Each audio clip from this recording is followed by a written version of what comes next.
जैसा कि हमने विषय में क्लियर किया था, जो हमारा आज का जो विषय होगा बेरोजगार बिहार और पलायन। तो जितने भी लोग जुड़े हैं मैं उनसे पहले एक आग्रह कर लेना चाहता हूँ। हो सकता है आप लोग डिफरेंट पार्टी से ओपिनियन रखते होंगे, हो सकता है आप लोग डिफरेंट पार्टी के ओपिनियन से अपने आप को रखते होंगे, आपकी पसंद अलग अलग पार्टियों से होगी। लेकिन मेरा आप लोगों से निवेदन है, सिर्फ आज भर के लिए, सिर्फ आज के लिए आप एक भारतीय, ऐसे इंडिया फर्स्ट की प्रायोरिटी मैं भी समझता हूँ, सिर्फ अपने आप को इंडियन ही समझता हूँ। लेकिन वर्तमान में संजीव आवाज़ नहीं जा रही आपको? आवाज़ जा रही है आपको?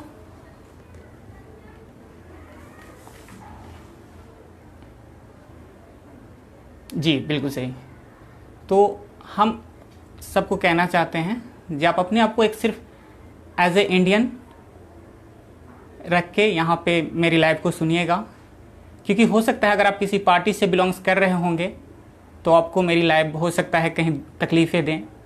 तो ऐसी कोई बात नहीं, क्योंकि वर्तमान में जो परिस्थिति है उसके लिए कहीं ना कहीं सभी भारतीय राजनीति पार्टी जिम्मेदार हैं। इसमें कोई एक पार्टी नहीं है। नो डाउट जो सत्ता में है उनकी ज़्यादा जवाबदेही बनती है और जो विपक्ष में है उनका भी जवाबदेही बनता है। लेकिन चूंकि जो सत्ता में है तो उनसे ज़्यादातर प्रश्न किए जाएंगे। इसलिए आप किसी भी पार्टी से बिलोंग्स करते हैं तो आप उन बातों को ध्यान ना रख के अपनी पार्टी को लाइन से अलग हट के सिर्फ एक मजदूर होकर सोचिएगा, जो मजदूर आखिर क्यों आज सड़क पे हैं। मुद्दा यही है, जो मजदूर आखिर क्यों सड़क पे है, खास करके वो बिहारी मजदूर सड़क पे क्यों हैं। प्रश्न ये है, जो बिहारी मजदूर, ऐसे मैक्सिमम मजदूर हर जगह के मजदूर हैं, सभी राज्य के मजदूर हैं, लेकिन प्रश्न है ज़्यादातर बिहारी मजदूर क्यों हैं। आप लोग देख रहे होंगे बिहार में एक हैशटैग चल रहा है, बिहार मांगे रोजगार। मैं अगर अपना पर्सनल व्यू बताऊँ तो मैं इस हैशटैग से खुद को अलग रखता हूँ, क्योंकि बिहार मांगे रोजगार मुझे नहीं लगता रोजगार आज की समस्या है। बिहार का जब से गठन हुआ, बिहार जब से गठन में आई, जब से भारत में राज्य के तौर पर आई, तब से यहाँ की समस्या है मजदूर की समस्या है। लेकिन फिर भी आज क्यों ये मांग उठ रही है? क्योंकि चुनाव नज़दीक है। इसलिए ये मुद्दा तत्काल में बिहार मांगे रोजगार।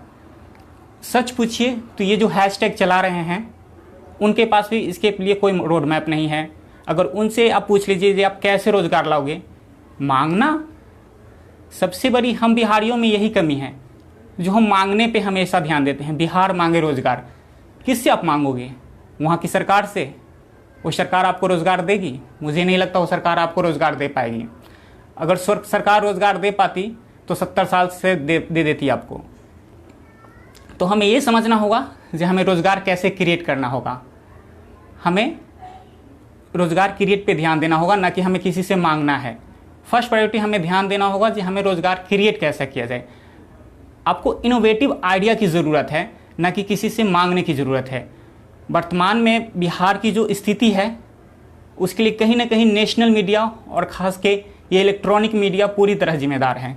जिस तरह बिहार की छवि जंगल राज से लेकर वहाँ के सिस्टम को करप्ट दिखाने के लिए, ऐसी बात नहीं जो एग्ज़ाम में चोरियाँ सिर्फ बिहार में ही की जाती है, वहाँ धांधलियाँ सिर्फ बिहार में होती है, अन्य स्टेट में भी होती है। लेकिन नेशनल मीडिया ने बिहार को इस तरह पेश किया जिस तरह भारत देश को इंटरनेशनल मीडिया ने पेश किया, बिल्कुल वही सेम का सेम किया गया हमारे बिहार के साथ। इतने अलग तरीके से उसको जंगल राज के रूप में प्रोडक्ट किया गया, अलग अलग समय पर उसको हमेशा नीचा की तरह दिखाया गया उस राज्य को। आज उसकी व्यवस्था इतनी है कि आप जहाँ भी बोलते हो बिहारी। और सबसे बड़ी बात है, जो हम खुद को बिहारी एक्सेप्ट नहीं कर पाते हैं मैक्सिमम। नो डाउट बहुत सारे लोग अब नए सिरे से आए हैं जो इस बात को एक्सेप्ट करते हैं और बिहारी पे गर्वान्वित होते हैं। लेकिन आज भी एक बहुत बड़ा ढर्रा है, बहुत से ऐसे लोग हैं जो इसमें विश्वास नहीं करते कि हम बिहारी हैं, या फिर अपने ओपिनियन, अपनी आइडेंटिटी छिपाने में विश्वास करते हैं।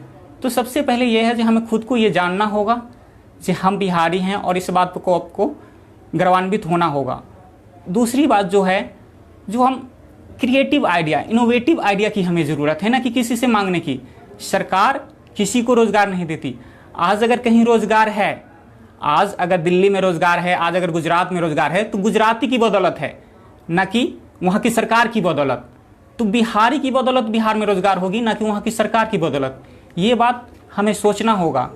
जो ये रोज़गार जो है हम क्रिएट करेंगे, हम जनरेट करेंगे, ना कि कोई सरकार आके आपको जनरेट करके देगी। नहीं, आप में आइडिया है, आप इनोवेटिव आइडियाज़ है।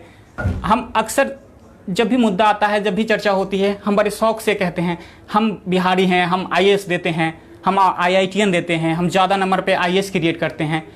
मेरा एक सीधा सा प्रश्न है, कभी किसी ने ये बोला जो उस आईआईटीएन ने, उस आईएएस ने हमें क्या दिया, बदले में हमें क्या दिया?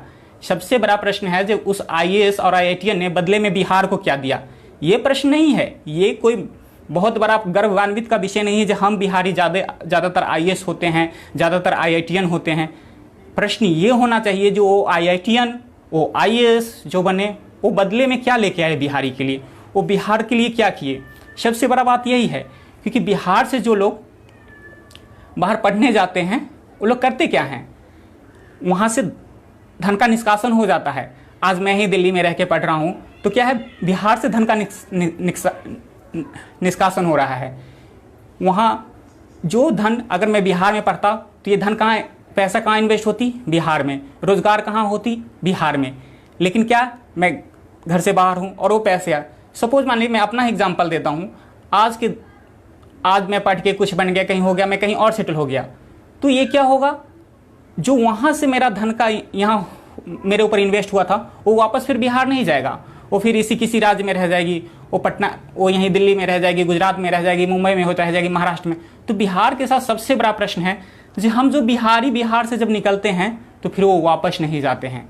हम ही वहाँ जाके कहते हैं जी अरे यहाँ की सड़कें कैसी है, यहाँ की रोडें कैसी है। ये हमारा ही प्रश्न होता है। दिल्ली में तो ऐसा है, यहाँ की शिक्षा नीति का हम वहाँ से कंपेयर करते हैं, और उसके बाद हम क्या आफ्टर ऑल किस निर्णय पे पहुँचते हैं, जे आने वाला जनरेशन को हम बिहार में नहीं रखेंगे। सबसे मूल प्रश्न यही होता है, जब हम आने वाला जनरेशन को तय कर लेते हैं जी बिहार में नहीं रखेंगे, थोड़ा सा भी हम इनकम करने लगते हैं, हम चाहते हैं हमारे बच्चे, हमारे परिवार कहीं बाहर सेटल हो जाए, अन्य स्टेट में सेटल हो जाए जो हमसे ज़्यादा विकसित है। अब क्या हो गया, हम जो यहाँ से कमा के 2 रुपये भेजते वो बिहार में नहीं जा रहा है।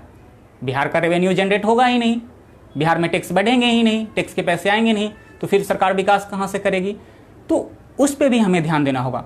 सरकारी तंत्र नो डाउट बिहार में जिसकी भी सरकार रही, चाहे वो वर्तमान की सरकार हो या से पूर्व की जो भी सरकार हो, नो डाउट किसी ने बिहार की तरक्की के लिए जितना होना चाहिए उस स्तर तक नहीं किया। इस बात को स्वीकार हम लोग सबको करना चाहिए। आप किसी भी पार्टी से बिलोंग्स करते हो, इस बात को आपको स्वीकार कर लेना होगा जी बिहार के लिए किसी पार्टी ने उस स्तर तक नहीं किया जिस स्तर तक उन्हें करना चाहिए था। इस बात को हमें मान के चलना होगा, चाहे किसी भी पार्टी के रहे, अब चाहे वर्तमान पार्टी के हो, चाहे इससे अन्य जो रूलिंग पार्टी रहे उनका। तो सबसे बड़ा प्रश्न है, हमें क्रिएटिव आइडिया लेके जाना होगा, हमें बिहार बदलने की कोशिश करनी होगी, ना कि सरकार को। तो बिहार मांगे रोजगार, इस गाइडलाइन से बिहार क्रिएट रोजगार, बिहार को रोजगार क्रिएट करना होगा। बिहार को रोजगार, आप किसी सरकार, मैं अभी भी बोलता हूँ, आप अन्य स्टेट का भी आप उठा लो, वहाँ स्टेट के लोग स्टेट में व्यापार करते हैं, तो हमें भी अपने स्टेट में व्यापार करना होगा। चाहे इंडस्ट्रीज लगाइए, छोटे स्तर पर व्यापार लगाइए। और दूसरी बात, जब हम दिल्ली, मुंबई, अन्य मेट्रो सिटी से बिहार का कंपैरिजन नहीं है। आप एक बात हमेशा ध्यान रखिए, क्योंकि बिहार का जो आत्मा है, जो दिल है, वो गांव में बसता है। बिहार का जो मेन स्ट्रेंथ है वो गांव में है। आज मैं सुबह रिसर्च कर रहा था, तो उसमें देखा जो बिहार की जो 74% पॉपुलेशन है वो कृषि पे डिपेंड है। हम कहते हैं बिहार के मैक्सिमम लोग पलायन करके आ गए हैं, बिहार के मैक्सिमम लोग, अरे कितने लोग राइट नाउ बिहार की जो जनसंख्या है 12.3 करोड़, 12.3 करोड़ है, 12.3 करोड़। इसमें से 74% कृषि पे डिपेंड हैं। तो it means large number of, 1/3 जो जनसंख्या है, 1/3 जनसंख्या कृषि पे डिपेंड है। तो मतलब 1/4, सिर्फ 1/4 जनसंख्या जो होती है वो सिर्फ पलायन कर रही, वो किसी और रोजगार में है, बिहार में हो चाहे, तो अप्रोक्स 9 करोड़ लोग बिहार में कृषि पे डिपेंड हैं। इधर जो शेष 3 करोड़ या 3 पॉइंट समथिंग करोड़ जो लोग बचते हैं, उसमें कुछ लोग हैं जो अदर बिजनेस से रिलेटेड हैं। ये गवर्नमेंट का आंकड़ा हो सकता है इसमें इधर उधर हो, क्योंकि गवर्नमेंट के आंकड़ा पे कभी आप ध्यान ना दें, क्योंकि गवर्नमेंट की आंकड़ा कभी भी जनता के लिए तो सही नहीं होती है, जनता के दृष्टिकोण से। तो वो है, तो हम सिर्फ 3 करोड़ जो हैं बाहर, और हर स्टेट पलायन करते हैं। ऐसी बात नहीं जो हम सिर्फ बिहार ही पलायन कर रहे हैं, हर स्टेट कहीं ना कहीं अन्य स्टेट में, क्योंकि हम पूरे राज्य का संघ है, हम बिहार भारत हैं, हम अमेरिका नहीं है जहाँ स्टेट और सेंट्रल की अलग अलग वीज़ा लगती है। तो हम फ्री हैं, तो ये कोई बड़ी बात नहीं है जो हम अलग स्टेट में जाके नौकरियां करते हैं। लेकिन बात है जो हम वहाँ से फिर बिहार में कुछ दे नहीं पाते। जहाँ भी हम जॉब करते हैं, कुछ भी करते हैं, हम वहाँ में वहीं ही रहना चाहते हैं, क्योंकि हमें लगता है कि यहाँ की व्यवस्था, नो डाउट वहाँ की व्यवस्था है, लेकिन कैसे होगी, क्योंकि हम चाहते नहीं। हम बस, अब आप सपोज मान लीजिए आपके परिवार में कोई गलत है, तो आप उसे गलत कह के छोड़ नहीं सकते हो, आप उसको सही बता के उसको साथ लेके चलना होगा। बिहारियों ने बिहार के साथ यही किया, उसको गलत बता के छोड़ते चले गए, छोड़ते चले गए, छोड़ते चले गए, और अंततः रिजल्ट ये आया कि बिहार पूर्ण रूप से पिछड़ा था। पिछड़ते पिछड़ते पिछड़ते वो पिछड़ा ही रह गया। सिंपल सी लॉजिक है। तो हमें जो रास्ता बिहार से अन्य स्टेट की ओर जा रही है या जा रही थी इससे पूर्व, उसे हमें फिर से बिहार की ओर लाना होगा। वो रास्ता वापसी का संभव है। आज इतनी बड़ी त्रासदी आई कोविड-19 के रूप में, हम सब मतलब हमें बहुत याद आया, नहीं बिहार बेहतर है, हमें बिहार चले जाना चाहिए। हम मजदूर प्रवासी, आज सब लोग खड़े हो गए झंडा लेके, जो प्रवासी मजदूर हैं उन्हें कुछ करना चाहिए, ये करना चाहिए। लेकिन ये तत्काल है, हम लोग कह रहे हैं जैसे कोविड-19 की तरह ऐसा हुआ, नहीं, सिस्टम हमारा पहले से ही ऐसा था, सिस्टम हमेशा हमारा ऐसा था। बस इस कोविड ने तो सिस्टम को दिखाया है ना। एक आप लोग अगर फिल्म से जानते होंगे तो उसमें एक ग्रीन पर्दा का इफेक्ट होता है। ग्रीन पर्दा का इफेक्ट क्या होता है? उसमें होता है जो आप जो देखते हैं झरने, पहाड़, जिसमें कोई कूद जाता है या कोई कुछ करता है, वो क्या होता है? ग्रीन पर्दा का इफेक्ट होता है। बस बिहार के भी या पूरे भारत के को देखें तो ग्रीन पर्दा का इफेक्ट था, जो दिखने में अच्छे खासे सुंदर खूबसूरत से नदियाँ, झील लग रहे थे, लेकिन बस कोविड-19 आई और पर्दा को खींच लिया। फिर जैसे क्या था वो ऐसी सुनसुना आपको दिख रहा है। कोविड-19 ने कुछ नहीं किया है, ये सिस्टम पहले से ही ऐसी थी, बस वो ग्रीन पर्दे के सहारे चकमका रही थी। बस कोविड-19 ने क्या किया? उस पर्दे को खींचने का काम किया है और कुछ नहीं। हमारा सिस्टम पहले से ही ऐसा था और हमेशा से ही ऐसा ही रहा है। तो ये कोई, तो हमें हमेशा याद रखिए, हमें वहाँ रोजगार जनरेट करनी होगी। और पलायन मुझे नहीं लगता, क्योंकि 3 करोड़ ऑडियंस एक बड़ी पॉपुलेशन है जो वहाँ कृषि कर रही है। आपको पता होना चाहिए जो भारत में तीसरे सबसे बड़े सब्जी उत्पादक हम बिहारी हैं। बिहार में तीसरे सबसे बड़े पूरे भारत में होते हैं। तो हम पीछे नहीं हैं, बस हमने अपने आप को अंडर एस्टिमेट किया है। हम वहाँ से निकल के अंडर एस्टिमेट किया है। और याद रखिए, इतिहास पे हमेशा गर्वान्वित होना चाहिए, लेकिन इतिहास के भरोसे भविष्य मत छोड़िए, क्योंकि इतिहास गर्वान्वित का विषय है। नो डाउट उस पर हम लोग सबको गर्वान्वित होना चाहिए। अशोक ने किया क्या, मांझी ने क्या किए, उनके सामने वो पत्थर पहाड़ बौना साबित हुआ। तो नो डाउट इतिहास हमें गर्वान्वित करने का मौका देता है, लेकिन इतिहास के भरोसे अपने वर्तमान को हमें नहीं छोड़ना चाहिए। जी हम तो बस आए, मैं वर्तमान में पिछले महीने कोविड-19 से पहले एक कॉलेज में, पंजाब के एक कॉलेज में था, वहाँ नए नए बहुत सारे बिहारी बच्चे आए थे। तो मैं ऐसी कैंटीन से गुजर रहा था, तो मैंने देखा बहुत सारे बच्चे ऐसे खड़े थे और आपस में ज्ञान दे रहे थे। अरे हम बिहारी तो ये हैं, हमारे यहाँ सबसे आईएएस निकलते हैं, हम बहुत मेहनती होते हैं। तो मैं कुछ पल रुक के उन लोग को सुना। वो लोग पूरे सिस्टम पे मतलब कुछ नहीं बोल रहे थे, वो लोग बस गर्वान्वित हो रहे थे जो हमने सम्राट अशोक है, जो भारत का सबसे बड़ा राजतंत्र में भी लोकतंत्र की जो झलक दिखलाता था, मतलब हमारे यहाँ सबसे पहले मतलब आज़ादी की हुई थी। तो वो लोग आपस में डिस्कस कर रहे थे। मैं वहाँ कुछ देर रुका और सुना। मैंने एक बच्चे को बोले बिहार से हो? तो उन्होंने बोला जी भैया मैं बिहार से हूँ। मैंने पूछा, आपने एक प्रश्न किया अभी जो हम सबसे ज़्यादा IITian देते हैं, हम सबसे ज़्यादा IAS देते हैं भारत में, जनरेट करते हैं, क्रिएट करते हैं, हम मैक्सिमम बच्चे हमारे होते हैं, आप क्या दे रहे हो बिहार के? तो वो चुप रह गए। तो यही है सबसे बड़ा प्रश्न है, जे हम बिहार को क्या दे रहे हैं। जिन्होंने दिया नो डाउट वो बहुत अच्छे थे, और खुद को स्वीकार कीजिए जनरेट पे, क्योंकि अगर आपको सफल होना है किसी क्षेत्र में तो आपको अपनी कमियों के साथ खुद को स्वीकार करना होगा। आपको आपकी कमियों के साथ खुद को स्वीकार करना होगा। वर्तमान में यही हो रही है, जब हम खुद को स्वीकार नहीं कर पा रहे हैं, हम खुद को बाहर बिहारी प्रोजेक्ट करने से डर रहे हैं। जी नहीं, मैं तो बिहार नहीं हूँ, मेरे पापा बिहार से थे, मैं तो दिल्ली में रहता हूँ, मैं तो पंजाब में रहता हूँ। ये नहीं होगा। आप आइए, आप देखिए, अगर सिस्टम गंदा है तो आपको सिस्टम में रह के साफ करना होगा। अगर एक सफाई करने वाला सोच ले कि मैं बाहर से ही सफाई कर लूँगा, तो नहीं, उसे सफाई करने के लिए उस कचरे के ढेर में उतरना ही होता है।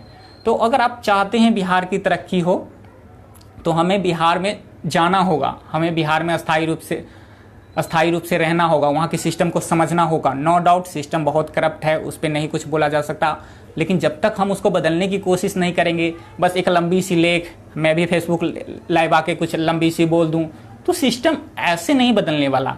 हम सबका वहाँ उस ज़मीन पे उतरना होगा, वहाँ पहुँचना होगा, हमें ग्राउंड स्तर पे जाके काम करनी होगी बिहार में, तभी हम बिहार को बदल जाते हैं। नहीं तो एक लंबी सी लेख मीडिया में ट्रायल होने से बिहार का कुछ नहीं होने वाला। ट्विटर पर हैशटैग को नंबर 1 ट्रेंड कराने से बिहार में रोजगार नहीं मिलने वाला। आज इस बात को आप लोग ध्यान से रख लीजिए। ट्विटर पर आप नंबर 1 ट्रेंड करा दीजिए, मुझे कल किसी एक को रोजगार दिवा दीजिए, ये कतई नहीं होगा। और बिहार में जातिवादी हमेशा से रही है, और इसका सबसे बड़ा कारण ये भी है, बिहार में जो जातिवाद अपने चरम पे हमेशा से रही है। बिहार में, अगर मेरा पर्सनल ओपिनियन, हो सकता है कुछ लोगों को बुरा लगे, लेकिन मेरा पर्सनल ओपिनियन है, युवाओं को अगर बर्बाद करने में अगर बिहार में किसी का भी हाथ रहा तो उसमें तीन संगठन मूल रूप से, एक धार्मिक संगठन, राजनीतिक संगठन और जातीय संगठन। ये 3 संगठन, नो डाउट संगठन बुरे नहीं होते हैं, लेकिन याद रखिए, आप जिस भी संगठन से जुड़े उसे खुद से ज़्यादा महत्व आप ना दें, क्योंकि अगर आप जैसे उस संगठन के लिए खुद से ज़्यादा महत्व देने लगते हैं तो याद रखिए, कोई भी संगठन हो, आप लोग, मेरा पर्सनल निजी अनुभव है और आप लोगों को भी अपना अनुभव होगा, संगठन कोई भी हो, उसके ऊपर के सिर्फ 5 ही लोग के पास रोजगार के साधन हो पाते हैं, या संगठन के माध्यम से हो चाहे कुछ के माध्यम से हो, उन सिर्फ 5 लोग ही उस संगठन में सफल होते हैं। शेष लोग उसके पीछे चलने वाले ही रह जाते हैं। बाद में वो क्या करते हैं, 25 ईयर्स 28 ईयर्स के बाद नौकरी ढूंढने जाते हैं, तब तक उनकी आधी उम्र चली जाती है। यही बात अन्य जो आपके सामने जो प्रोग्रेस स्टेट आप देख रहे हैं, दिल्ली, मुंबई, कोलकाता, यहाँ ये सब चीज़ें नहीं होती है। यहाँ भी संगठन है, मैं ये नहीं कहता हूँ इस स्टेट में संगठन नहीं है, लेकिन यहाँ की युवा संगठन को उतना ही वक्त देते हैं जितना उसको संगठन की ज़रूरत होती है। उस संगठन का झंडा, पार्टी का झंडा लेके संगठन के पीछे घूमते नहीं रहते हैं। तो ये बात आपको समझनी होगी कि हमें कितना देर वक्त देना है संगठन को और कितना देर खुद को, क्योंकि अगर आप बच गए, अगर हर कोई, हम सबको अपना पर्सनल व्यू लेके जाना चाहिए। हमारा पर्सनल, अगर हम खुद की तरक्की में वक्त लगाएंगे, वो देश की तरक्की, वही परिवार की तरक्की होगी, और एक परिवार की तरक्की एक समाज की तरक्की होगी, और एक समाज की तरक्की एक गांव की तरक्की, और एक गांव की तरक्की एक जिले की तरक्की, और एक जिले की तरक्की से एक पूरे स्टेट की तरक्की होती है। तो आप सब मिलकर, हर एक सिंगल व्यक्ति इस बिहार में प्रगति में उतना ही योगदान देगा जितना एक सरकार, जितना एक व्यवस्था, जितना एक संगठन देगा। हर एक सिंगल व्यक्ति से, याद रखिए, कितना भी बड़ा लक्ष्य हो, हम लोग हमेशा सुनते हैं कितना भी बड़ा लक्ष्य हो, वो हमेशा एक सिंगल स्टेप से, 1000 किलोमीटर की दूरी के लिए पहला कदम 0 से ही, 1 से ही शुरू करनी पड़ती है। तो वही बात है, कितना बड़ा परिवर्तन हो, एक व्यक्ति से ही शुरू होगा, एक संगठन से ही, एक संस्था से ही शुरू होगा। तो उस संगठन, संस्थान सब एक व्यक्ति से ही बनेगा, याद रखिए। तो सबसे पहले हमें निजी रूप से हमें अपने ऊपर काम करनी होगी। आप संस्था को, संगठन को,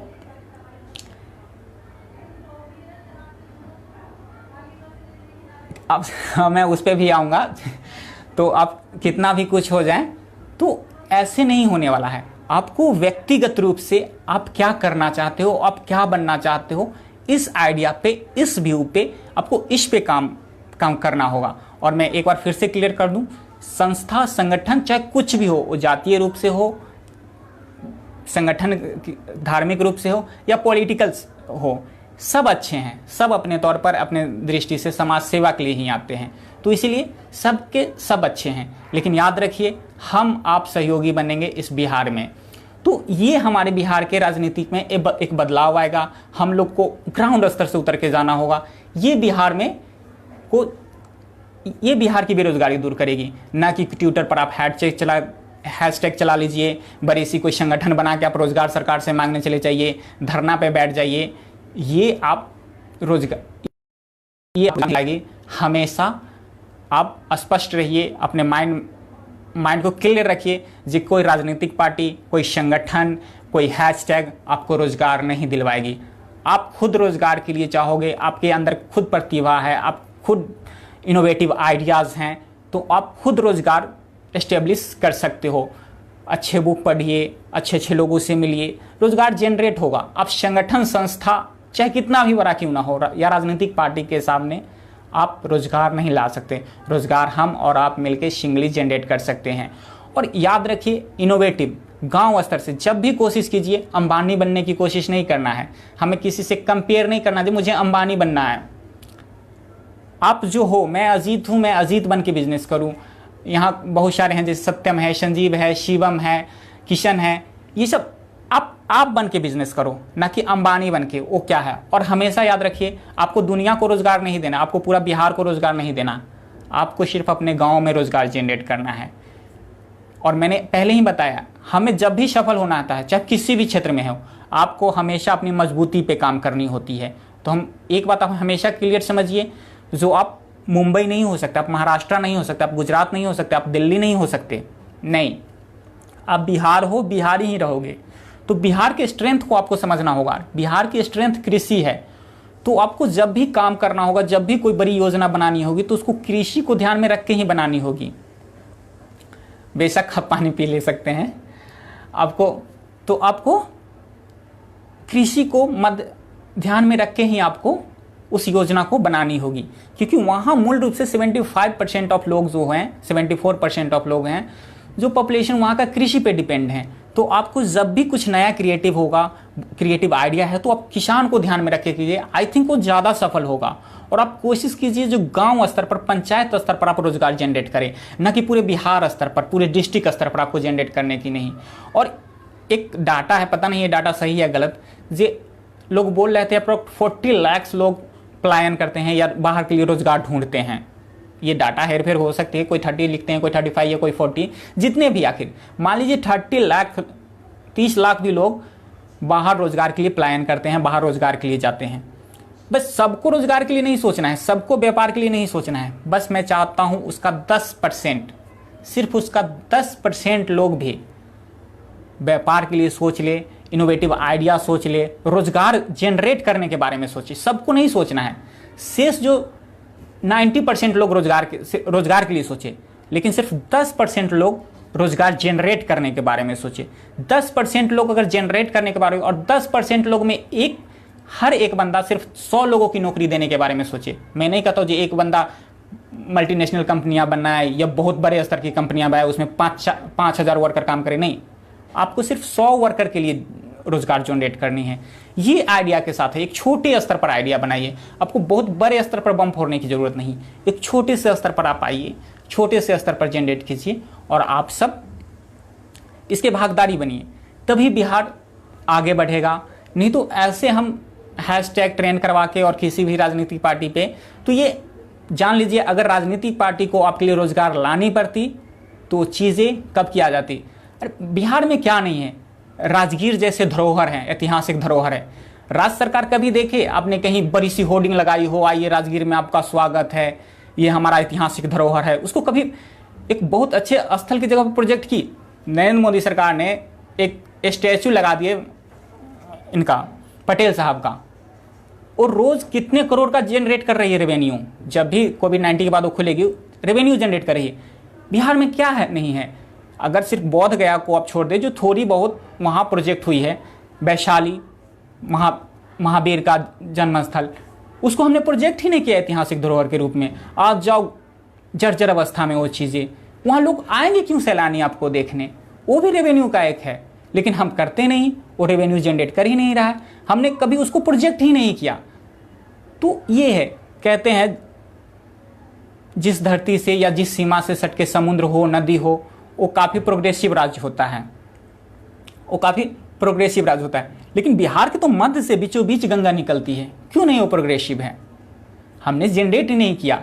पटना एक शहर है, हमने गंगा के स्तर पर वहाँ कुछ किया ही नहीं। एक मरीन ड्राइव है बेंगलोर में, वहाँ आप देख लीजिए, मुंबई में एक है। उन्होंने समुद्र के किनारे को इतना बड़ा रेवेन्यू जनरेट करने का अड्डा बना लिया है, एक व्यवसाय क्रिएट कर दिया, और हम पटना के गंगा के किनारे बस के भी हम उसको व्यवसाय के रूप में क्रिएट ही नहीं कर पाए। तो आप सोचिए, आपके पास आइडियाज़ है, इनोवेटिव आइडियाज़ है, आप सोचिए आप उस चीज़ को कैसे इनोवेट कर सकते हैं।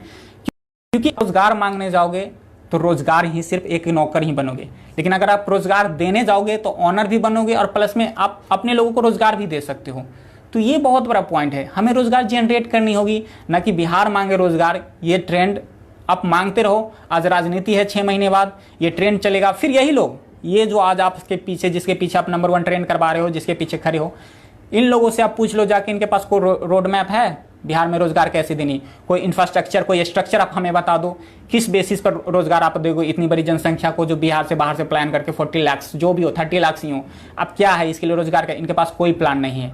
बस इनको चुनाव नज़दीक है, इनको ट्रेंड करवाना है, जो बिहार मांगे रोजगार, तो ये ट्रेंड करवा रहे हैं। इनको कोई आपको रोजगार नहीं देगा जब तक आप नहीं चाहते हो रोजगार जनरेट करना। तो हमें रोजगार देने वाला बनना है, ना कि मांगने वाला। और जब तक मांगने वाला बनेंगे तो याद रखिए, देने वाला अपने हिसाब से देगा। आपकी भूख अगर 2 रोटी की है और अगर मांग के खाना चाहते हो तो आपको 1 मिलेगी या आधा मिलेगी या वो भी नहीं मिलेगी। सिंपल सी लॉजिक है, आपको समझना होगा। इसलिए आपको हमेशा देने वाला बनना हो, ताकि आपको उस भूख का एहसास हो जो आप भरपेट खुद को खिला सको। तो यही चीज़ आपको बदल सकती है। और जो भी वर्तमान की सरकार है, नो डाउट उसने बहुत भद्दा मजाक किया है, चाहे जो भी वर्तमान की सरकार हो, सेंट्रल की गवर्नमेंट हो या जो भी स्टेट की गवर्नमेंट हो, अलग अलग स्टेट में अलग अलग, और सब के सब बराबरी की हिस्सेदारी है। नो डाउट जिसकी सेंट्रल में गवर्नमेंट है उसकी जिम्मेदारी ज़्यादा बनती है, और एक लोकतंत्र में हम सब का प्रश्न पूछने का हक है, और वो भी अच्छे तरीके से हम सब उसका क्रिटिसाइज करें, उससे प्रश्न पूछे, या आखिर क्यों। मेन मुद्दा जो था, आप लोग अभी सुने होंगे वर्तमान में 20 करोड़, नो डाउट इसके क्या इम्पैक्ट होंगे, सही होंगे गलत होंगे, ये अलग मुद्दा है। ये जब आएंगे, ये जब इम्प्लीमेंट होगी ज़मीन पर, तब हम इस विषय पे बात बाद में कर लेंगे।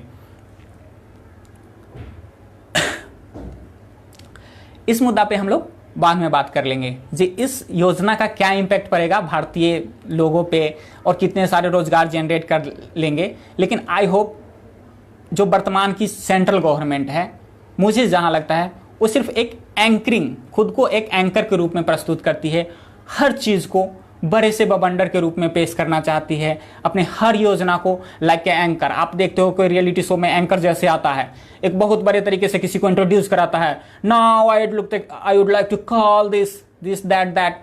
बस यही। आपने मोदी जी का भाषण सुना होगा, उन्होंने बोला 20 करोड़ इन 2020। अब थोड़ा अगर आपने से किसी ने सुना होगा तो आपको पता होगा ये 20 करोड़ इन 2020 उन्होंने कैसे बोला था। लगे कोई एंकर जैसे मनीष पॉल एंकर की तरह बोल रहा हो, जैसे now I would like to call 2020 in 20 crore 20 lakh crore in 2020। सबसे बड़ा मुद्दा है, नो डाउट ये योजना कितनी सफल होगी असफल होगी वो बाद की चर्चा है। जब ये ज़मीनी तौर पर इम्प्लीमेंट होगी तो इस पर हम लोग चर्चा कर लेंगे, या आप लोग को दिख ही जाएगा, क्योंकि ऐसे भी आप लोग को स्मार्ट सिटी योजना दिख ही रही है। बहुत सारी योजना है जो सरकार की आप लोग को ज़मीनी स्तर पर साफ और क्लियर रूप से दिख ही रही होगी। उसी तरह ये योजना भी आपको क्लियर तौर पर दिख रही है। लेकिन सबसे बड़ा मुद्दा है, हर सरकार को, चाहे कोई भी सरकार हो, केंद्र हो या स्टेट हो, उसे 2 प्रकार की योजना हमेशा लेके चलनी है। एक जो एट ए टाइम जिसका इम्पैक्ट एकदम वर्तमान में दिखे, और एक ऐसा इम्पैक्ट जो फ्यूचर का निर्धारण करता हो, जिसपे फ्यूचर, जिसकी न्यू फ्यूचर पे पड़े। हमेशा 2 बातें किसी भी सरकार हो, वर्तमान में सरकार की, किसी भी सरकार की प्राथमिकता, चाहे स्टेट हो या सेंट्रल हो, उसकी प्राथमिकता होनी चाहिए थी सड़क पर चल रहे मजदूर। हम सब ने सोचा कि चलो कुछ आएगा उसके लिए। बहुत सारे इकोनॉमिस्ट ने तो 15-15 हज़ार रुपये बांट भी दिए थे। बहुत सारे इकोनॉमिस्ट, सोशल मीडिया वाले, उन्होंने 15-15 हज़ार बांट भी दिए थे लोगों के बीच। लेकिन प्रश्न ये है, जो 15-15 हज़ार बांट दिए थे, लेकिन आया तो किसी ने। नो डाउट सरकार ने ऐसी नहीं कही थी कि हम किसी को 15 हज़ार देंगे, हम सरकार पे ब्लेम नहीं कर रहे हैं जो 15 हज़ार। लेकिन बात ये है, जो सरकार ने मजदूर की कोई प्राथमिकता ही नहीं दी, सरकार ने मजदूर को कोई प्राथमिकता ही नहीं दी, उनके लिए मजदूर कोई विषय था ही नहीं, बिल्कुल नहीं था। आपको इस बात को समझना होगा। इसलिए मैं कहता हूँ जो रोजगार जनरेटर बनो, क्योंकि सरकार आपके लिए कुछ नहीं करेगी। सड़क पे चलते हुए मजदूर, मरते हुए मजदूर हम सब ने देखा। मैं ये सारा वीडियो, जितने में टॉपिक आपके सामने बोल रहा था, मैं सोच रहा था यूट्यूब के माध्यम से वीडियो बना के डालूं, लेकिन एक मित्र का सजेशन था नहीं आप यूट्यूब मतलब फेसबुक लाइव आके बोलो। तो मैं जब यूट्यूब वीडियो बनाने के लिए माइग्रेंट पीपल का मतलब लेबर लोग का पिक सर्च कर रहा था गूगल पे, मैंने देखा उनकी पिक के वेबसाइट है, वहाँ पे वो 20,000 रुपये में बिक रहे थे। बिहारी माइग्रेंट लेबर नीचे लिखा हुआ था, बिहारी माइग्रेंट लेबर, और उस पीस की कीमत, एक पिक की कीमत 20,000 रुपीज़। कितना संवेदनहीन विषय है ये। जो मजदूर पैदल चलने को बेबस है, उनकी पिक, उनकी तस्वीरें 20,000 रुपये में, 8,000 रुपये में आपको मिल रहे हैं यूज करने के लिए। तो मजदूर कितना कॉस्टली है आपको ये समझना होगा। आप लोगों के लिए आपकी भावनाएं कितनी कीमती है ये आपको समझनी होगी, तो ये समझना होगा। और ये जो है पूरी एंकरिंग, अब वर्तमान सरकार, किसी भी सरकार से, मैं तो कहता हूँ किसी भी सरकार से उम्मीद ही अच्छी नहीं है। अगर आप खुद बदलना चाहते हो, खुद करना चाहते हो, बहुत सारे विषय हैं, सरकार की बहुत सारी कमियां हैं, लेकिन मैं हमेशा बोलता हूँ मुझे सरकार से प्रश्न नहीं है, आपको बदलना होगा, आपकी चीज़ों को समझना होगा, आप बदलिए चीज़ों को, आप रोजगार जनरेटर बनिए। सरकार कुछ नहीं दे सकती आपको, अगर उनको देनी होती तो दे देते। सेंट्रल की भी गवर्नमेंट पिछले 6 सालों से हैं, कितने सारे रोजगार जनरेट कर दिए, नहीं, वो रोजगार जनरेट ही नहीं कर पाएंगे। तो आपके लिए मिडिल क्लास हो, पुअर हो, आपके लिए कुछ नहीं है। आपको खुद एस्टेब्लिश होना होगा इस देश में, आपको खुद समझना होगा कि आप में क्या क्वालिटी है, आपको किस क्वालिटी को लेके आगे बढ़ना है, ये हमें तय करना होगा। हाँ, अच्छे सरकार होना शासन व्यवस्था के लिए, प्रशासन के लिए बिल्कुल ज़रूरी है, लेकिन सरकार भी तय करे। और बिहार में तो आज रोजगार एक विषय है, मजदूरी एक विषय है। मैं कहता हूँ आप देखिए, कुछ पल रुकिए, समझिए इस चीज़ों को, और उसके बाद आप देखिए चुनाव फिर आने वाले हैं, 6 महीना बाद ही चुनाव आने वाले हैं। उसके बाद क्या होगी, चीज़ें फिर से जातिवाद पे हम वोट करेंगे, हम ही लोग, हम ही आप लोगों में से कोई होंगे जो जातिवाद को प्रथम प्राथमिकता देंगे। क्यों नहीं देंगे? आज तक कोई ऐसा चुनाव भारत में बता दीजिए विद इन द 70 ईयर्स, इस पूरे 70 साल में कौन सा ऐसा चुनाव है जो छात्र पर, शिक्षा पे, स्वास्थ्य पे, बेरोजगार पे लड़ा गया होगा? कोई चुनाव नहीं, क्योंकि हम वोट नहीं देंगे। उससे भी पता है कि अगर ये चुनाव लड़ी गई तो हम वोट नहीं लेंगे। किसी के पास शिक्षा का कोई रोड मैप ही नहीं। नए शिक्षा नीति कब से आ रहे हैं, काम चल रहा है, हमारे पास आए ही नहीं। पता नहीं कौन सी शिक्षा नीति बन रही है, हमारे पास कोई शिक्षा नीति, क्योंकि किसी के पास क्लियर रोड मैप ही नहीं है। मैं कोविड-19 पे भी आऊँगा, इस विषय में थोड़ी सी उसमें ऐड करूँगा। मैं बता दूँ आपको, ऐसे कहना तो नहीं चाहिए, सब लोगों ने सरकार की बहुत तारीफ़ की, सबको लगा जी नहीं सरकार ने बहुत अच्छा काम किया कोविड-19 सब ने। और सरकार, याद रखिए, लोकतांत्रिक रूप में आप सरकार का समर्थक हो सकते हैं, लेकिन कभी भी अति समर्थक, अति उत्साहित सरकार को मत कीजिए, क्योंकि सरकार फिर, मैं जब यहाँ पढ़ता था वहाँ सर हमेशा कहते थे सत्ता जो होती है वो प्रेयसी होती है, वो एक बार जिसके हाथ में आ जाती है ना, वो कभी खोना नहीं चाहता है। तो हमेशा आपको ये बात हमेशा याद रखिए, सरकार किसी की हो उसके लिए वो प्रेयसी ही होती है, और अपने प्रेयसी को कोई खोना नहीं चाहता। तो यही बात है, चाहे इससे पिछले की सरकार हो चाहे वर्तमान की सरकार हो, सबके लिए सत्ता।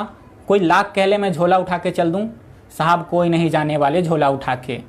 जो आए हैं, अगर झोला उठा के जाना होता तो सरकार इस तरह प्रोजेक्ट नहीं होती। 20 लाख करोड़, क्या जरूरी थी उसकी? 5 दिन तक इतनी बड़ी भी प्रोजेक्ट नहीं थी। एक जो साल का जो हमारा बजट होता है वो 1 दिन में पास हो जाता है, 12 घंटे में पास हो जाता है। सरकार, चूंकि सरकार एंकरिंग करना चाहती है, ये सब कुछ चाहती है एंकर के रूप में इसको प्रस्तुत किया जाए। क्योंकि मीडिया में, अब वो मीडिया दिखा रही थी मरते हुए मजदूर, चलते हुए मजदूर, आधे चलते हुए मजदूर, टूटे हुए चप्पल मजदूर के। सरकार ने देखी जी नहीं, मीडिया से इस चीज़ को गायब कर दो। और मीडिया में वर्तमान में कितना निष्पक्षता है वो तो किसी से कहने वाली बात ही नहीं।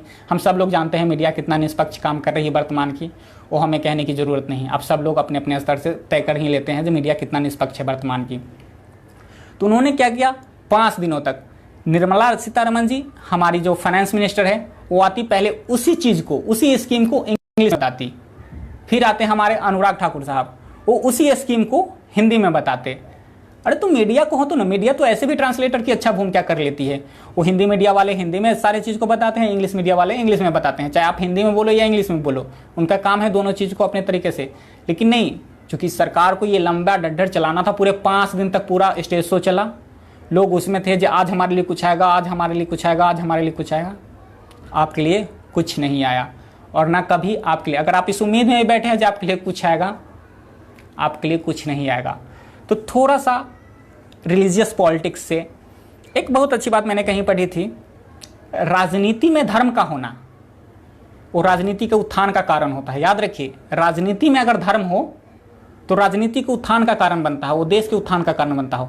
लेकिन अगर धर्म में राजनीति प्रवेश कर जाए ना, तो धर्म के साथ साथ पूरी व्यवस्था को ले डूबता है, हमेशा याद रखिएगा।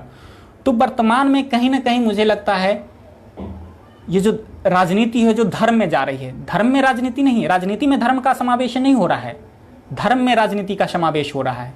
और ये बहुत खतरनाक है, ये किसी भी देश के लिए, किसी भी व्यवस्था के लिए बहुत खतरनाक है। ये जिस दिन पूरी तरह मर्ज हो गई, उस दिन पूरी व्यवस्था को ले डूबेगी।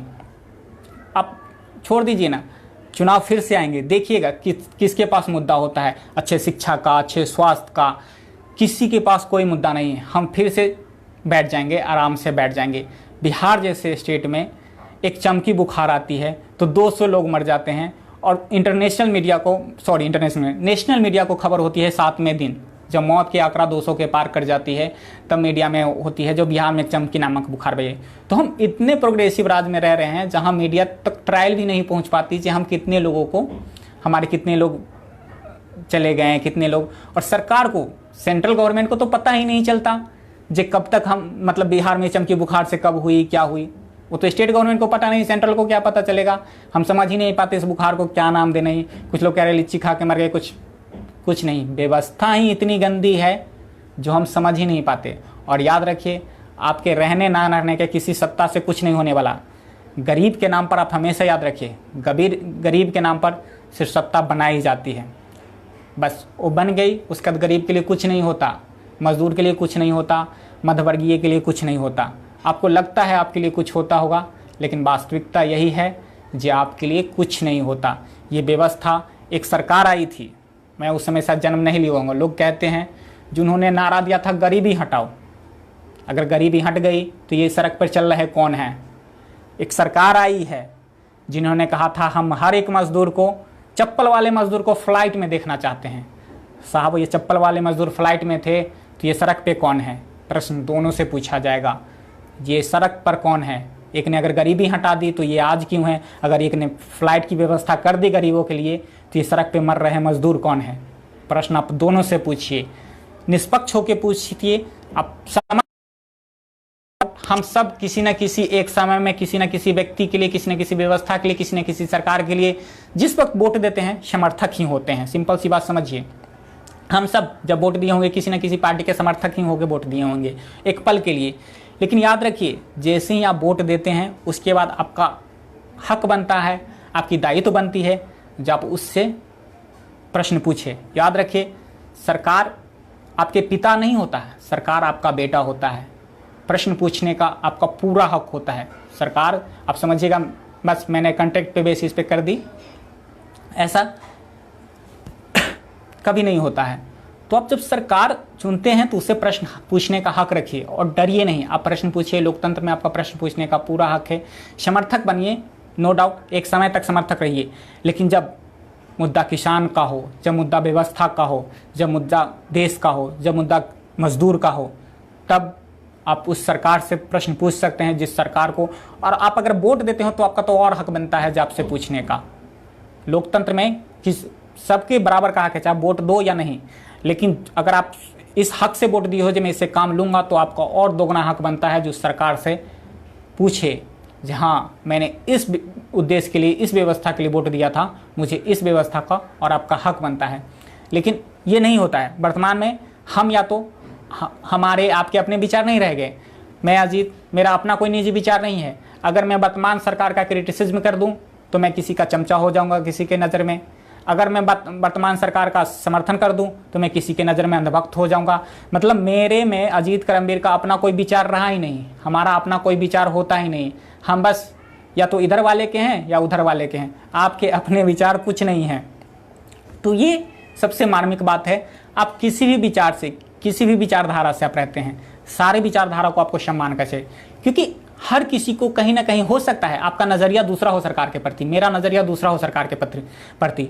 हम जहाँ जिस कमियां को देख रहे हैं, हो सकता है उस कमियां आप, अक्सर हम कहते हैं हम जब प्रेम में होते हैं तो हम सामने वाला की कमियां नहीं देख पाते हैं। यही बात होता है समर्थक के साथ, जब वो किसी चीज़ के समर्थन में होता है ना तो उसे कमियां नहीं दिखती हैं। तो यही बात है, आप समर्थन में रहो लेकिन आँख खोल के रहो, आप कमियों को देख सको, इतना समर्थक रहो। इतना भी समर्थक ना बनो कि उसकी कमियां पर भी आपको तालियां बजाने पर पड़े। इस देश में मतलब ऐसा है, जो सबसे बड़ा मुद्दा क्या हो गया, bring back carry Minati video. इस देश का सबसे बड़ा मुद्दा रोड अभी भी डेली सरकार डेली दावा कर रही है, हर स्टेट की गवर्नमेंट, हर सेंट्रल गवर्नमेंट, हमने 200 श्रमिक ट्रेन, अभी भी साहब सड़क पर चल रहे हैं। अभी भी मजदूर, अभी जब मैं आपसे लाइव हो रहा हूँ, अभी इस वक्त भी कई मजदूर या तो बाहर वहाँ सोए होंगे रोड के किनारे, या वो रोड पे चल रहे होंगे। लेकिन ये देश का मुद्दा नहीं बनेगा। देश का प्रथम मुद्दा रहेगा bring back carry Minati videos. देश यही है, देश इसी में सफल अपने आप को देखता है। नो डाउट हर किसी की अपनी पसंद हो सकती है, लेकिन याद रखिए, जब आपको लगे अपनी पसंद से भी ज़्यादा कोई ज़रूरी है तो आप उसके लिए बोलना शुरू कीजिए, आप उसके लिए बोलना स्टार्ट कीजिए, क्योंकि आप बोलिएगा, नो डाउट आप जब बोलिएगा, क्योंकि आपके बोलने से ही व्यवस्था बदलेगी, आपके चुप रहने से ये व्यवस्था कभी नहीं बदलेगी। तो इसी के लिए मैं अब इस कन्वर्सेशन को समाप्त करूंगा थोड़ी देर में। तो इसलिए मैं बोलना चाहता हूं अंतिम में 2-3 बातें। आप सरकार पे ज़्यादा डिपेंडेंट नहीं हो सकते हैं, आपको व्यवस्था खुद बनानी होगी, आपको सोचनी होगी कि ये व्यवस्था आखिर कैसे बदलेगी, आपको खुद जनरेटर बनना पड़ेगा। आप जितने भी बिहारी हैं, मैं सबको कहता हूँ, हम हो, आप हो, सब हो, बस 10% ही लोग, 10% ऑफ बिहारी सिर्फ ये सोच ले, मुझे बिहार में रोजगार करना नहीं है, रोजगार मांगना नहीं है, रोजगार जनरेट करना है। सिर्फ ये आइडिया आपके पास होनी चाहिए, आपके पास आइडिया हो, उस पर मेहनत हो, निरंतरता हो, आप आज न कल सफल हो जाओगे। बिहार आज नहीं 5 साल बाद, 10 साल बाद वो नौकरी ढूंढ लेगा। लेकिन आप जब बिहार से बाहर आते हो, यहाँ आते हो, यहाँ की चकाचौंध देखते हो, उजली सड़क देखते हो, तो आपको बिहार से घृणा हो जाती है। नो डाउट घृणा सही है, जरूरी भी है, आवश्यक भी है, आपको होनी चाहिए, लेकिन आपको ये घृणा को उसके परिवर्तन में उपयोग करना चाहिए, ना कि घृणा में वहाँ की सारी व्यवस्था को समेट के आप यहाँ ले आओ। जो चलो यार यहाँ तो स्कूल गंदी है, वहाँ तो सारे यहाँ के प्राइवेट स्कूल से अच्छी वहाँ की सरकारी स्कूल है, तो मैं सरकारी स्कूल में अच्छे अपने बच्चे को पढ़ाऊँ। नहीं, आपको देखनी होगी व्यवस्था। जैसे हमें अगर यहाँ मुझे अच्छी स्कूल मिल रही है तो हम अच्छी स्कूल की व्यवस्था जाके अपने गाँव में भी करें, वहाँ के टीचर में भी इम्प्लीमेंट लाने की कोशिश करें। व्यवस्था आज नहीं बदलती, आज आप बोलिएगा आज नहीं बदलेगी, मुझे पता है एक दिन में कोई व्यवस्था नहीं बदलती, व्यवस्था बदलने में 100 साल लग जाते हैं, लेकिन शुरुआत आपको आज से करनी होगी।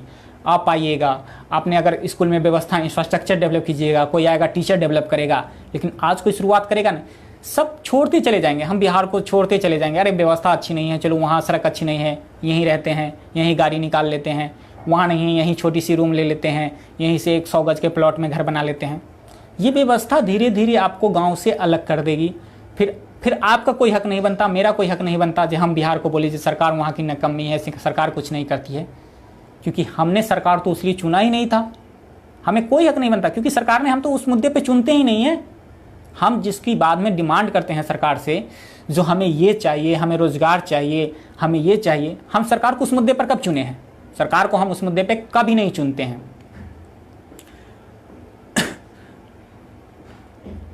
सरकार को हम उस मुद्दे पे कभी नहीं चुनते हैं। तो सबसे बड़ी बात है।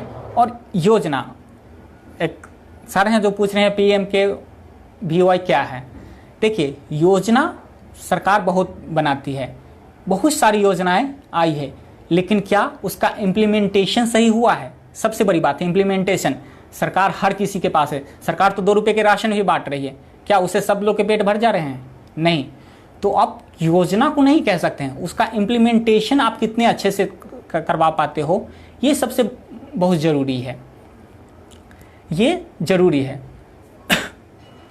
तो हमें ये समझना होगा, जी योजनाएं सरकार की चकाचौंध होती है, वो दिखा देती है। 20 करोड़ रुपए आए हैं, कहीं ना कहीं तो इन्वेस्ट होंगे ही, 20 लाख करोड़ जो आए हैं कहीं ना कहीं तो इन्वेस्ट होंगी, उसका आउटपुट क्या होगा?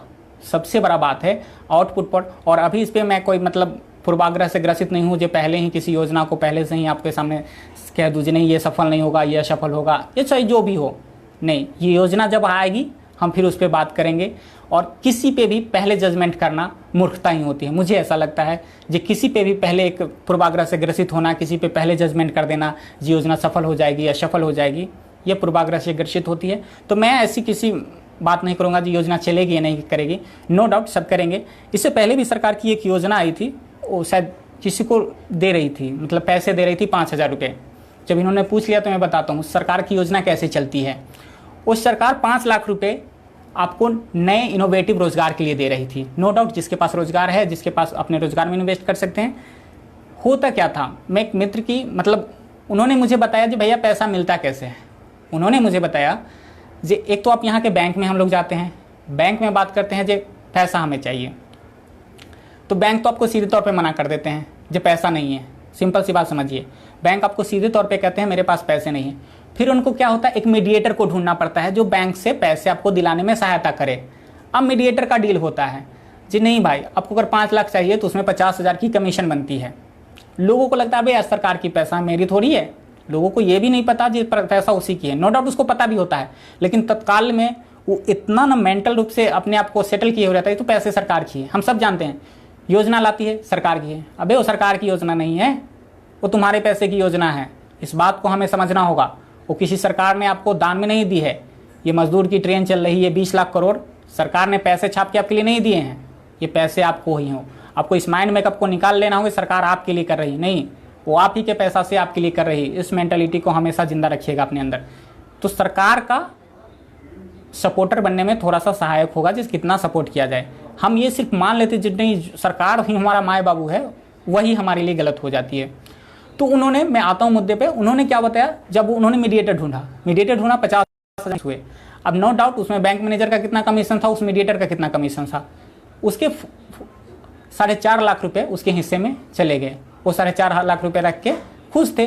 तो योजना ये भी उसी तरह आएगी। 1 लाख रुपया मधुमक्खी पालन में जो पर हेड को मिलेगा वो 1 लाख नहीं होगे, वो कट के 80,000 रुपये हो जाएंगे, किसी के 50,000, जिसकी जरूरत होगी। लोग देखेगा जरा सर वो भी मधुमक्खी पालन के लिए लेना नहीं चाहते हैं। सिंपल सी बात समझिए, हम भी तो गलत हैं, हमें भी मधुमक्खी पालन के लिए नहीं चाहिए। व्यवस्था यही है और सही भी यही है। हो सकता है ये बातें आपको किसी को अच्छी नहीं लग रही, लेकिन वास्तविकता यही है। मैं बहुत ग्राउंड रूटर से हूँ और मैंने लोगों को देखा है, उनको भी 80,000 इसलिए नहीं चाहिए कि उन्हें मधुमक्खी पालन चाहिए, वो कुछ और चीज़ में यूज कर लेंगे। किसी का कर्ज होगा वो सधा देंगे, किसी का कुछ होगा, चाहे उनको कुछ पर्सनल नीड होगा इसलिए भी ले लेंगे, लेकिन उनको भी मधुमक्खी पालन के लिए 80,000 नहीं चाहिए। तो ये भी एक विषय है सरकारी योजनाओं को असफल होने में, चीज़ों को असफल होने में। तो सरकार हर बार गलत नहीं होती, कभी कभी हम भी गलत होते हैं, उस व्यवस्था को वहाँ तक नहीं पहुँच पाते हैं या उसका सही उपयोग नहीं कर पाते हैं। तो ये बातें हैं पहली बात। दूसरी बात है हमें खुद को, अपने आप को समझना होगा। एज ए बिहारी मैं बोल रहा हूँ, जो आपको अपना खुद को ध्यान रखना होगा, आपके स्तर को खुद को सुधारना होगा, खुद को संभालना होगा, आपको खुद क्रिएटिव बनना होगा। बिल्कुल सही, घुसखोरी करप्शन बिहार में एक बहुत बड़ा मुद्दा है, बहुत बड़ा। इसलिए तो मैं बोल रहा हूँ करप्शन एक बहुत बड़ा मुद्दा है बिहार में, और इससे हम कभी पार नहीं पा सकते। और कौन करप्ट नहीं, हम सब करप्ट हैं। हमें भी आज गाड़ी चलते अगर कहीं पुलिस पकड़ लेती है तो हम थोड़ी चाहते हैं चालान कटाना, हम भी चाहते हैं 50 रुपया पुलिस को देख के छूट जाना। तो घुसखोरी तो हम भी बढ़ावा दे रहे हैं। हमारे पास भी लाइसेंस नहीं रहता, कहीं पुलिस ने हाथ दे दिया तो हम चुपके से पिछले गली से 50 रुपये दे के निकल जाना चाहते हैं पॉकेट में रख के। हम भी नहीं चाहते चालान कटवाना, हम भी नहीं चाहते। तो घुसखोर तो हम भी है। हम भी देखते हैं जहाँ एक लंबी भीड़ लगी है वहाँ बोल देते हैं 50 रुपया लेके मेरा काम जल्दी कर दे। तो घुसखोरी तो हम भी लोग कर रहे हैं, बढ़ावा तो हम भी लोग दे रहे हैं, छोटे स्तर पर हो चाहे बड़े स्तर पर हो। जब वो बड़े स्तर पर रहता है तो घुसखोरी कहा जाता है, छोटे स्तर पर रहता है तो हम लोग उसको घुसखोरी नहीं मानते हैं। मेंटल स्टेट है, हम लोग उसको सेट कर रखे हैं जो किसे घुसखोरी कहना है किसे नहीं कहना है।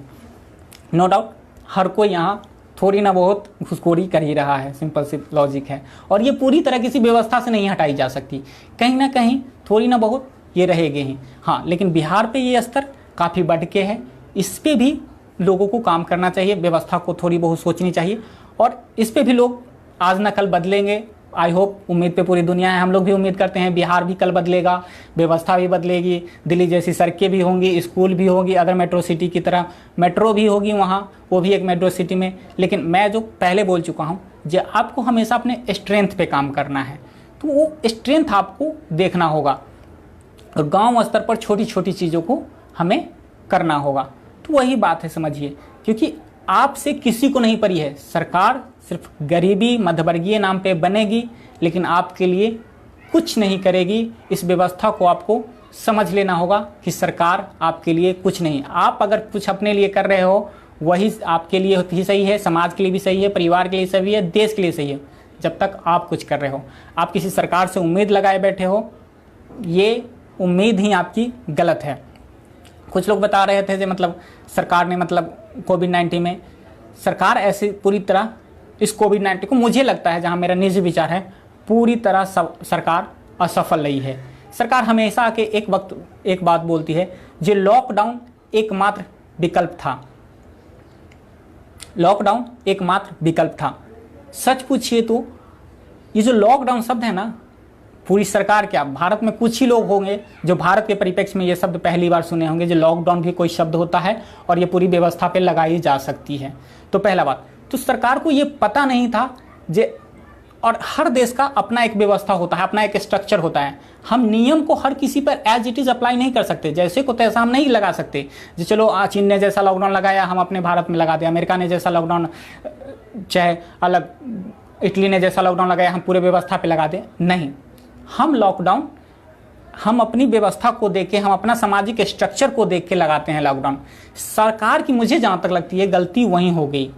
उन्हें चाहिए था, अब जैसे मैं आपको एक छोटी सी एग्जांपल देता हूँ, मैं यूपीएससी की तैयारी करता हूँ तो मुझे बताया जाता है आपको पेपर पढ़ना है, न्यूज़पेपर आपके लिए अति आवश्यक है और आपको पढ़ना अनिवार्य है। अब मैं पेपर लाया और पूरी पेपर पढ़ ली, तो वो नहीं होता है जो पूरी पेपर मैंने पढ़ ली।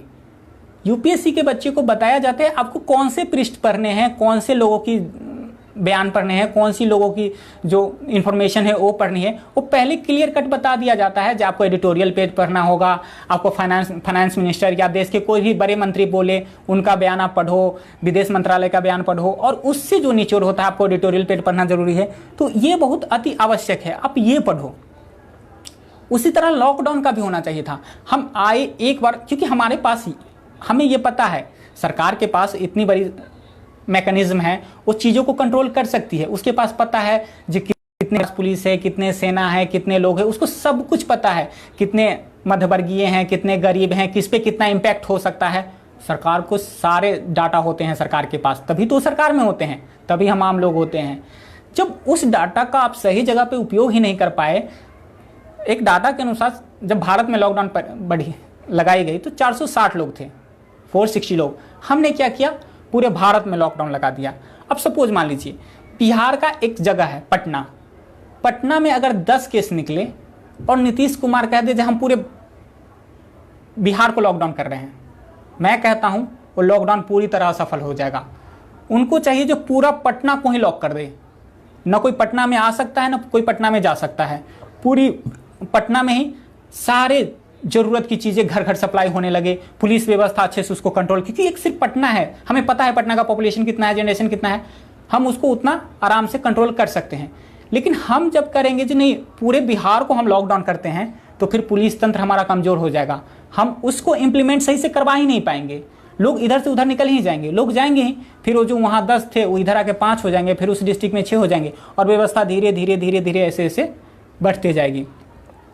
तो सरकार से यहीं पे जब उन्होंने पहली बार लॉकडाउन लगाया तो मुझे लगता है उनको यही करना है। आज जो मतलब ग्रीन जोन, ऑरेंज जोन या अलग अलग जोनों में बांट दिया गया, हॉट स्पॉट बना दिया गया, उनको उसी समय 460 केस, कोई बड़ा केस नहीं था, जहां 130 करोड़ की आबादी में 460 केस कोई बड़ी बात नहीं थी। सरकार के पास सब कुछ था उस 460 केसेस के, जिस मैं कहता हूं पंचायत स्तर पे, डिस्ट्रिक्ट स्तर पे, जिस डिस्ट्रिक्ट पे था, इस स्तर पे भी अगर उस 460 केसों को उन्होंने लॉकडाउन कर दिया होता तो व्यवस्था नो डाउट बढ़ती या घटती, आज तो हम सिर्फ उसका मूल्यांकन ही कर सकते हैं कहाँ जाती। लेकिन मुझे लगता है, मेरा निजी ओपिनियन है, कहीं ना कहीं इम्पैक्ट लाता, कहीं ना कहीं इस स्तर पे नहीं होता। लोग बड़े आसानी से कहते हैं अमेरिका में इतने दिन लगे 1 लाख पुरने में, हम तुरंत मतलब लोगों की तुलनात्मक कर सकते हैं। याद रखिए, हम अमेरिका नहीं है, हम रूस नहीं है, हम चाइना नहीं है, उसके पास हमसे डेवलप मशीनरी है। अमेरिका एक दिन में जितनी जांच करवा रही थी, हम कोरोना के 2 महीने बाद भी उतनी जांच नहीं करवा पाए। इटली जितनी व्यवस्था कर पाई, हम नहीं कर पाए। हम जांच ही नहीं कर पाए, फिर हम संख्या कहाँ से काउंट कर ले। हमें सिर्फ थाली इस बात की पीटनी है कि नहीं, हमने तो भाई 60 दिन बाद 1 लाख के पार पहुंचे। अमेरिका उतना विकसित नहीं, आप अमेरिका नहीं हो सकते। अमेरिका जिस रेशियो से जांच करवाया, एक दिन में लाख 1.5 लाख 2 लाख जांच करवाया, वैसे हम नहीं करवा सकते। तो हम यहाँ 1000 में जांच करवा रहे हैं कंपेयर अमेरिका से। तो याद रखिए, मैं हमेशा कहता हूँ, कंपेरिजन आप किसी भी स्तर, किसी व्यक्ति का भी नहीं कर सकते हैं। सबकी अपनी एक व्यवस्था है, अपना एक स्ट्रक्चर है, वो अपने अनुसार काम कर रहे हैं। सरकार, वहाँ की सरकार की, वहाँ की इकॉनमी की अलग स्ट्रक्चर है, वहाँ का हमसे ज़्यादा इकॉनमी है वहाँ की, तो वो अलग है, उसकी व्यवस्था अलग है। हम नहीं कह सकते कि हम अमेरिका से बेहतर हैं, नहीं। फिर जब आप अमेरिका से बेहतर बनने की कोशिश करोगे तो याद रखिएगा, लॉकडाउन में अमेरिका जैसे देश ने एक व्यक्ति को घर बैठा के 12,000, 14,000, 15,000, मतलब इंडियन रुपीज़ में उसकी मतलब 30,000, 35,000 रुपया होते हैं, उन्होंने इतना इन्वेस्ट किया है एक व्यक्ति पर महीने के हिसाब से। जब मैं यहाँ कहूँगा जो व्यवस्था आप यहाँ दोगे, तो आप कहोगे इतनी बड़ी जनसंख्या में हम कैसे दे पाएँ। बिल्कुल सही बात, एग्जैक्ट मैं भी वही कहना चाहता हूँ। जिस लॉजिक से आपका ये कथन बिल्कुल सही, आप बिल्कुल सही कह रहे हैं, सरकार नहीं दे पाएगी किसी को 15,000, 5,000, 2,000 नहीं सरकार दे पाएगी किसी को, मुझे पता है। लेकिन सबसे बड़ी बात है, जो हम कंपैरिजन नहीं करें, फिर किसी भी स्तर पर हम अमेरिका से कंपैरिजन नहीं कर सकते, हम इटली से कंपैरिजन नहीं कर सकते, हम चाइना से कंपैरिजन नहीं कर सकते। हम जो हैं अपने बेसिक चीज़ों पे, हमें अपनी बेसिक पे, हम हमेशा बोलते हैं आपको सफल होना अपने स्ट्रेंथ पे काम करना होगा। अगर आपको लगता है कि हमारा ये पक्ष मजबूत है, तो आप उसको और मजबूत बनाइए, और वही आपके सफलता का कारण बनेगा। क्योंकि आप अगर कमजोर को मजबूत करना चले जाइएगा, तो आपको ये मजबूत वाला पार्ट जो है वो जहाँ था वहीं रुक जाएगा, या वहाँ से और डाउन ही होगी, वो मजबूत नहीं होगी। और ये जो आपका भाग है, ये क्योंकि ये तो आपका कमजोर है, इसको जब तक उठाइएगा तब तक सारी दुनिया आगे आपसे निकल जाएगी। फिर आप पता चलेगा न इधर के रहे ना आप इधर के रहे। तो व्यवस्था आपको अपने जो आपका स्ट्रेंथ है उस पर फोकस करना है, चाहे वो देश का विषय हो, एक निजी व्यक्ति का विषय हो, या स्टेट का विषय हो, या राज्य का विषय हो, या एक गांव का पंचायत का विषय हो। आपको अपने हमेशा अपने स्ट्रेंथ पे वर्क करना होगा, वहाँ पे आपको काम करना होगा, तभी आप सफल हो सकते हैं। तभी आप मतलब किसी भी चीज़ में, किसी भी व्यवस्था में आप खुद को सफल करना चाहते हैं, स्टेट के रूप में, राज्य के रूप में, तो आपको स्ट्रेंथ पे। सरकार यहीं चूक गई। सरकार अपना स्ट्रेंथ नहीं, उसे लगा एक लॉकडाउन, और लॉकडाउन एकमात्र विकल्प था, मुझे पता है, लेकिन वही एकमात्र विकल्प नहीं था। लॉकडाउन चलिए एक बार हमने लगा दिया, फिर उसके बाद धीरे धीरे हमें उस व्यवस्था को आगे बढ़ानी थी। सरकार को नहीं पता था कितने मजदूर बिहार से हैं, कितने मजदूर, सरकार के पास तो हम कहते हैं सारे डाटा हैं, उनके पास आधार है, उनके पास आपके सब कुछ है। क्या सरकार के पास वो व्यवस्था नहीं थी? बिल्कुल थी। लेकिन सरकार देखिए, इसके पास तो कोई वैक्सीन ही नहीं। जनता बहुत आसानी से समझ जाएगी वैक्सीन नहीं तो सरकार क्या सकती है, क्योंकि आप लोग भी पता है सरकार बेबस है, लाचार है, हम सबको पता है। लेकिन याद रखिए, सरकार उतनी भी बेबस और लाचार नहीं होती अगर वो कुछ ना कुछ करती।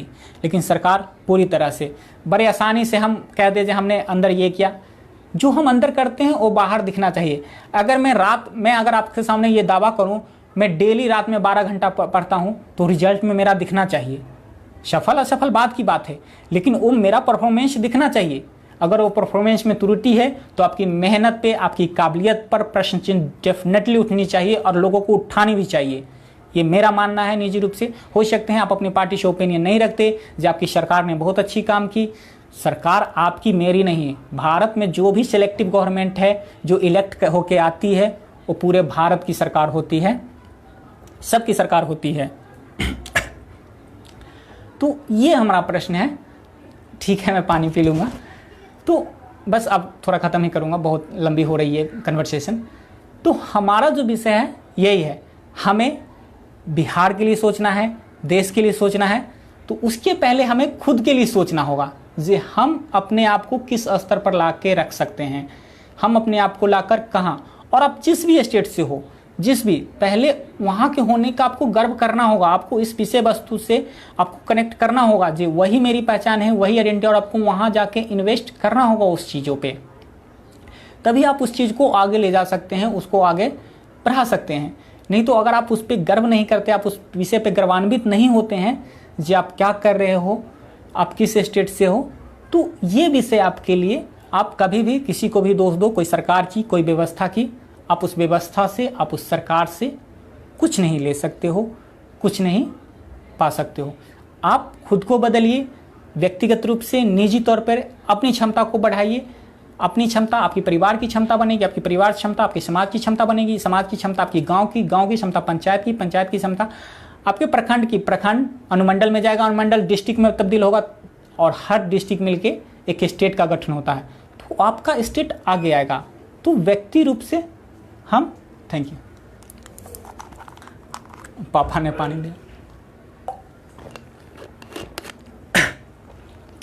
तो हमें इस विषय पे सोचना होगा इसी के साथ।